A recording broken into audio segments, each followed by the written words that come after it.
hours before the Washington Post's report was published, President Obama ordered an investigation of Russia's involvement in the U.S. election. Mr. Obama wants intelligence agencies to look into increased malicious cyber activity that took place around the time of the election. For more on this investigation and what it might uncover, we're joined by James Norton. He is the president and founder of Play Action Strategies, a cyber security forum. Good morning, James. Let me just begin with this. The scope of this investigation that the president's announced and the news that we're hearing last night. Where do the two dovetail as far as you know?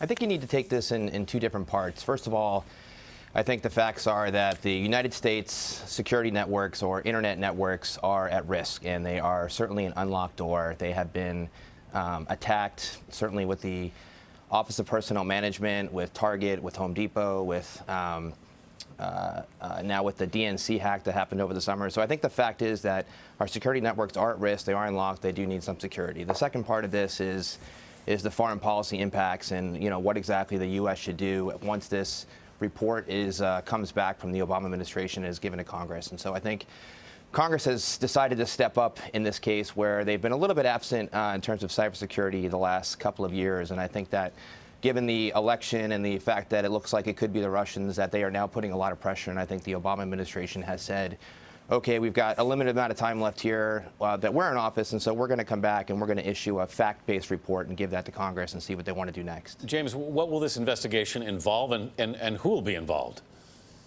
So they're going to pull together a large group within the federal government, the Defense Department, the intelligence agencies, Department of Homeland Security, the State Department, some state and local officials, and they're going to come together and do essentially a national intelligence estimate and bring together what the facts they believe. And then it'll also not only have information on what signatures might be electronically, but also there'll be an effort to pull together human intelligence as well. James, how much of this report should we expect to see released to the public?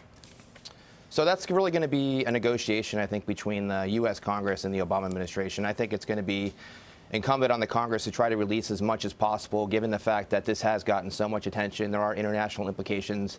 This isn't the first time in our nation's history where we've had a quote-unquote October surprise dating back all the way to Ronald Reagan and the Carter election back in 1980. I think that there was a lot of discussion about negotiation with the hostages. And so I think that the American people are looking for confidence. They're looking for Congress to step up. And I think that even Elijah Cummings just the other day said that, it would be malpractice for Congress not to really look into this and do more effort. So I think given the public hearings that they're already calling for in January, February, and March, we're going to learn quite a bit of information. James, do you think it's possible there were more than hacks involved here, that voting systems, election systems may have actually been breached in some way?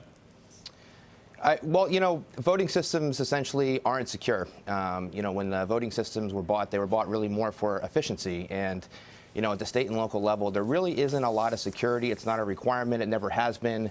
There isn't a lot of funding. So one of the things that Congress is going to have to look at, working with governors and working with state and locals, is how are they going to secure these networks? What kind of funding is going to be needed? I think remember, the state of Ohio called out the National Guard here for the election just in the closing weeks because they weren't really sure what to do to secure their network. So I think they're really going to have to take a look at things like that and figure out how to secure these things. And I think that'll be one of the issues that Congress is going to have to look in, and it should be in the report in terms of what the vulnerabilities are at that level, because we really don't have any security and we don't have anybody really looking at it either. James Norton, thanks for that. Thank you for having me.